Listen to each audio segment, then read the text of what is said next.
Agoy! For today's video ay tatry nga namin ang DIY baking studio dito sa SM North EDSA. Dito nga yan sa Bake BPH. Ang cute naman dito. Nakaka-excite.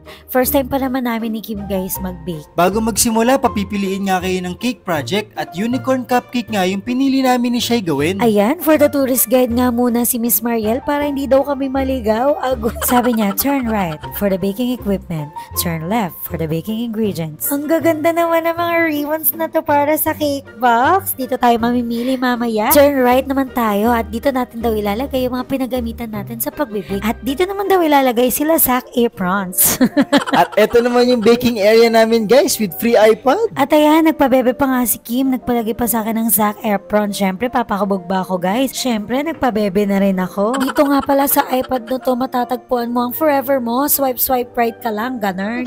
Hindi guys, dito mo makikita ang step-by-step procedure ng cake project na napili mo. Ayan, at inassist na nga kami ni Sir mag-preheat ng oven. At ayan, kumuha na nga kami ni Shai ng mga tools na gagamitin namin sa pagbibake. Ito pala ay hindi namin nalambasa. Dito naman tayo sa ingredients. Gumamit nga pala kami ng cute na timbangan dito. Kailangan kasi eksakto yung timbang ng ingredients na kukunin namin para sa cupcake. Alam nyo guys, nakaka-enjoy talaga dito kasi para kayo nagluluto-lutuan, ganun. Ayan, dahil first time nga namin ni Kim mag-bake, tutok na tutok kami dito sa iPad sa step-by-step procedure kasi gusto namin sakto talaga yung mga sukat ng mga ingredients. Syempre, alam nyo na, orkot, mamaya mamali tayo ng sukat, mag-iba yung lasa. Master Chef.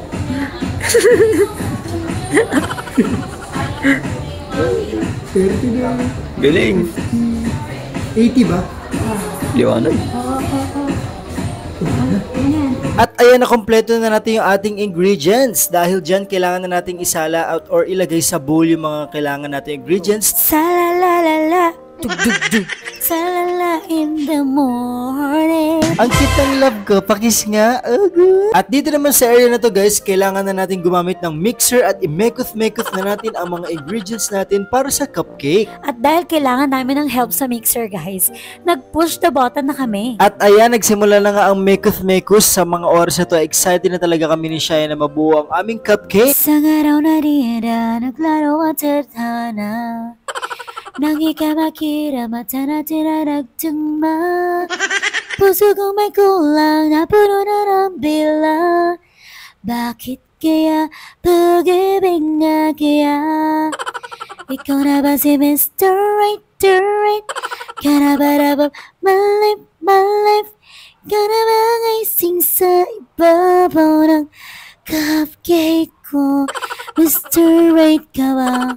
At ayan, for the salang na nga ang cupcake. Ayan, 25 minutes muna natin isasalang yung cupcake. Kaya habang nag-aantay, gumawa muna si Shai ng icing. Eto na nga at ilalagay na nga natin yung icing sa ibabaw ng cupcake. At grabe, eto talaga yung pinaka nag-enjoy kami. Nagpapagalingan pa nga kami kung sino yung pinakamagandang pagkakalagay ng icing. Para sa final look ng unicorn cupcake namin ni Kim, naglagay na kami ng toppers. Nga pala guys, bukod sa cupcakes, you can choose from more than 60 different pastries na pwede nyo maging cake project.